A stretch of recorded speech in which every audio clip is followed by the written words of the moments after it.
સુરતમાં 2 દિવસ આયોજિત પીએનઆઈના 10મા બિઝનેસ કોન્ક્લેવનો આરંભ થયો। આ કોન્ક્લેવમાં 55 થી વધારે શહેરના ઉદ્યોગપતિઓ સામેલ થવાના છે। B2C, B2B મોટા ઉદ્યોગકારો માટે નેટવર્કિંગનું મોટું પ્લેટફોર્મ બની રહેશે। આ કોન્ક્લેવ થકી 200 કરોડના વેપારની પણ શક્યતા છે। બીએનઆઈના કાર્યક્રમમાં ઉપસ્થિત રાજ્યના નાયબ મુખ્યમંત્રી રાજ્ય સરકારની ઉદ્યોગ પોલિસીની રૂપરેખા રજૂ કરી। હર્ષ સંઘવીએ દાવો કર્યો કે સેન્ટ્રલ અને સ્ટેટની બિઝનેસ પોલિસીને કારણે ઉદ્યોગને વેગ મળી રહ્યો છે। 50% કાર્ગો ગુજરાતના પોર્ટ પરથી એક્સપોર્ટ થાય તેવા પ્રયાસ કરવામાં આવી રહ્યા છે। દર વર્ષે 10 લાખ કાર ગુજરાતમાં બનવા લાગી છે। આગામી સમયમાં આ સંખ્યા વધીને 20 લાખ થશે।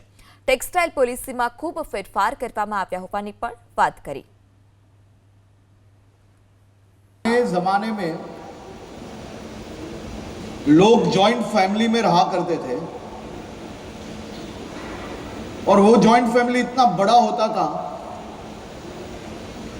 कि पूरा फैमिली एक दूसरे की मदद के लिए हमेशा तत्पर रहते थे। आज के युग का सबसे बड़ा जॉइंट फैमिली,